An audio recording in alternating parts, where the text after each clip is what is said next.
Assalamualaikum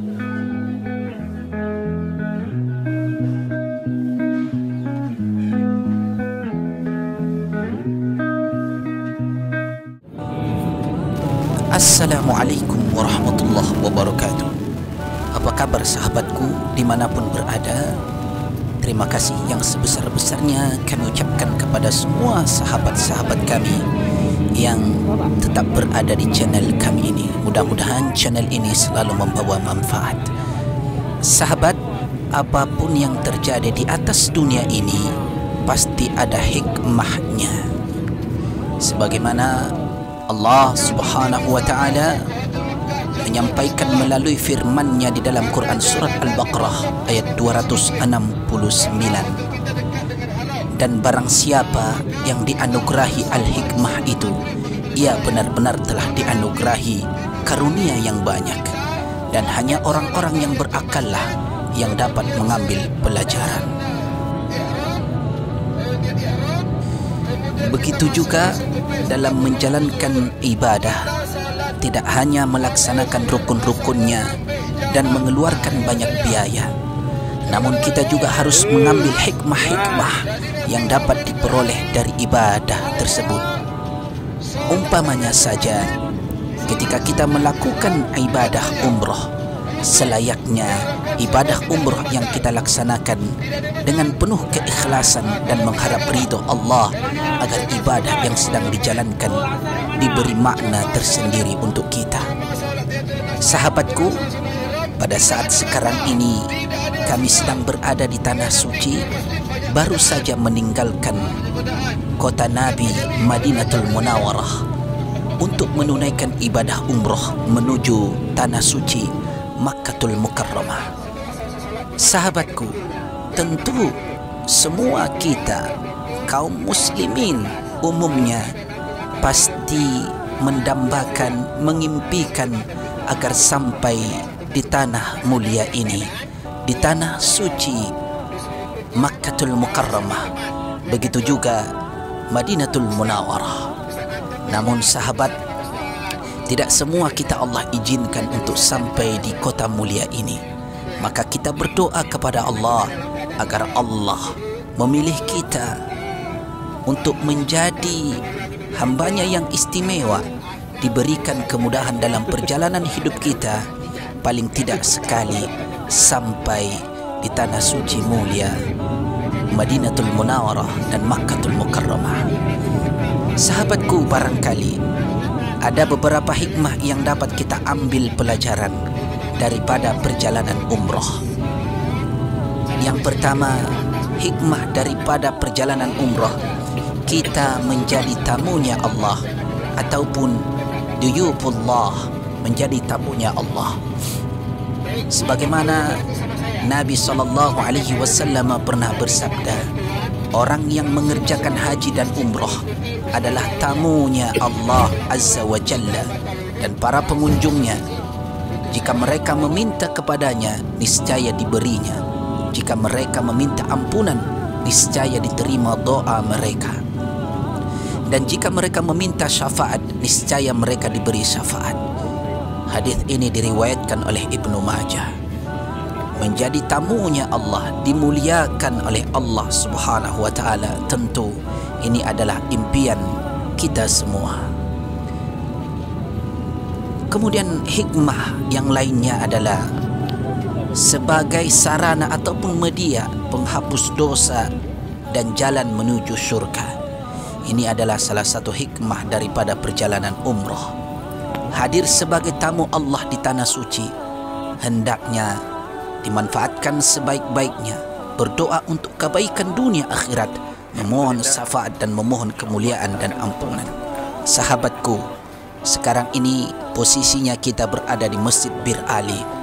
Masjid Bir Ali salah satu mikot yang pertama bagi para jamaah yang akan menunaikan umroh ke tanah suci Makkatul Mukarramah. Sahabatku, adapun perjalanan dari Madinatul Munawwarah menuju kota suci Makkatul Mukarramah berkisar 4 atau 5 jam. Dan mikot pertama ini kita belum jauh dari Masjid dari Madinatul Munawwarah, sahabat.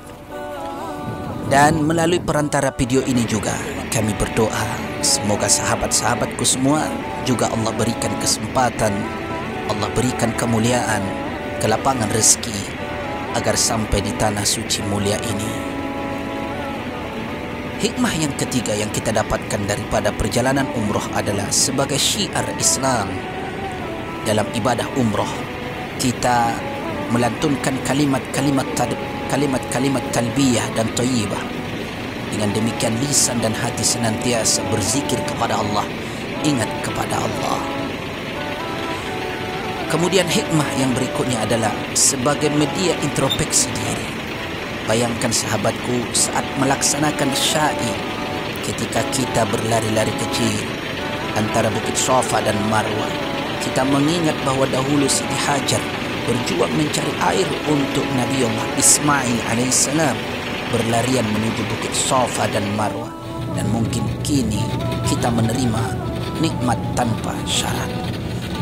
Sahabatku yang dimuliakan Allah Subhanahu wa taala, begitu juga hikmah yang lainnya agar kita menjadi pribadi baik di mata Allah.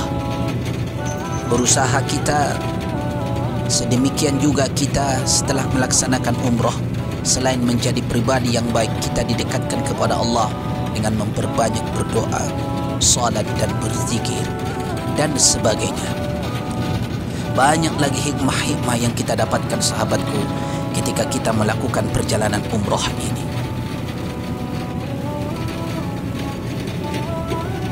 Ketika kita berada di tanah suci yang mulia ini, kita menyaksikan, mengenang kembali bagaimana dulu perjuangan kekasih kita Rasulullah Muhammad sallallahu alaihi wasallam. Sahabat, ketika kita berada di Masjid Nabawi Madinatul Munawwarah, ketika kita salat di Masjid Nabawi, kita teringat kepada Rasulullah. Ketika kita berziarah ke makam Rasulullah, tak kala kita mengucapkan Assalamu alayka ya Rasulullah. Tidak ada nikmat yang paling nikmat yang kita rasakan pada saat itu. Tidak dapat kita ucapkan dengan kata-kata, hanya air mata yang dapat menunjukkan bagaimana nikmatnya yang Allah berikan kita bisa berziarah ke makam Rasulullah. Ingatlah sahabatku, kata Nabi, orang yang berziarah kepada Rasulullah, walaupun beliau sudah tidak ada, sama seperti beliau ada. Sahabatku, beginilah pemandangan yang kita lihat, kita saksikan di kiri kanan bus ini. Terlihat padang pasir yang begitu luas membentang sejauh mata memandang. Dulu perjalanan dari Mekah ke Madinah ditempuh oleh para sahabat radhiyallahu anhum ajma'in di bawah terik panasnya matahari, tidak memakai kendaraan sahabatku. Hanya berkendara unta, bahkan jalan kaki. Masya Allah, begitu besar perjuangan para sahabat dahulu bersama Rasulullah sallallahu alaihi wasallam. Ketika kita sampai di Jabal Uhud, menyaksikan bagaimana gunung Uhud, kita teringat bagaimana kedahsyatan terjadi perang Uhud, di mana begitu banyak sekali para sahabat radhiyallahu anhum ajma'in gugur sebagai syuhada. Pada awalnya peperangan Uhud telah dimenangkan oleh kaum muslimin, tetapi ketika sekelompok pasukan elit yang Rasulullah tugaskan, pasukan memanah yang Rasulullah tugaskan agar tidak beranjak dari tempatnya walaupun apapun yang terjadi, namun gara-gara godaan harta ghanimah, mereka tidak patuh terhadap perintah Rasulullah, mereka turun, sehingga akhirnya kaum musyrikin yang pada awalnya telah lari kocar-kacir kalah, berbalik kembali untuk menyerang. Terjadilah peperangan yang sangat luar biasa, sehingga banyak para sahabat yang gugur. Di antaranya adalah orang yang sangat dicintai oleh Rasulullah, pamannya Hamzah bin Abdul Muttalib, yang dibunuh oleh seorang yang bernama Wahsy. Begitu juga sahabat-sahabat lainnya. Ada yang bernama Mus'ab bin Umair dan sahabat-sahabat mulia lainnya. Banyak sekali yang gugur ketika terjadi perang Uhud. Sahabatku yang dimuliakan Allah Subhanahu wa taala, begitu banyak sekali seperti di awal yang kami katakan hikmah-hikmah yang kita dapatkan ketika kita melakukan perjalanan umrah. Dan apapun yang kita keluarkan untuk dana perjalanan ini, yakinlah Allah akan menggantinya semua. Sahabatku, sahabat bisa saksikan sendiri. Beginilah tanah suci mulia ini. Diperkirakan nanti sebelum maghrib kita akan sampai di Makkahul Mukarramah. Baik sahabatku, itu saja yang dapat kami ceritakan melalui video ini sebagai motivasi untuk kita semua. Dan semoga sahabatku semua yang berada di channel ini Allah berikan kelapangan rezeki sehingga sampai kelak di tanah suci mulia ini.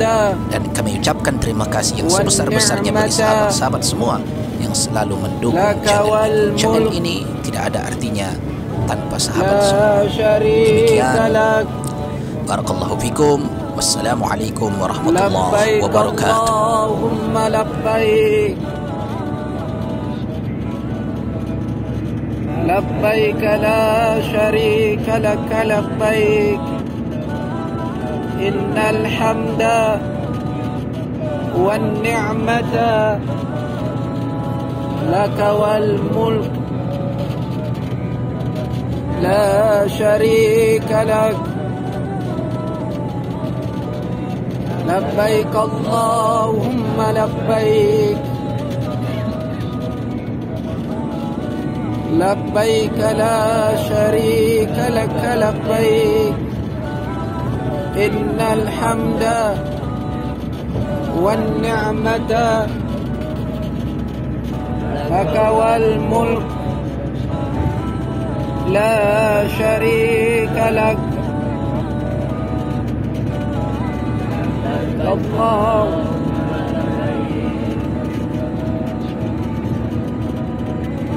لبيك لا شريك لك لبيك إن الحمد والنعمة لك والملك لا شريك لك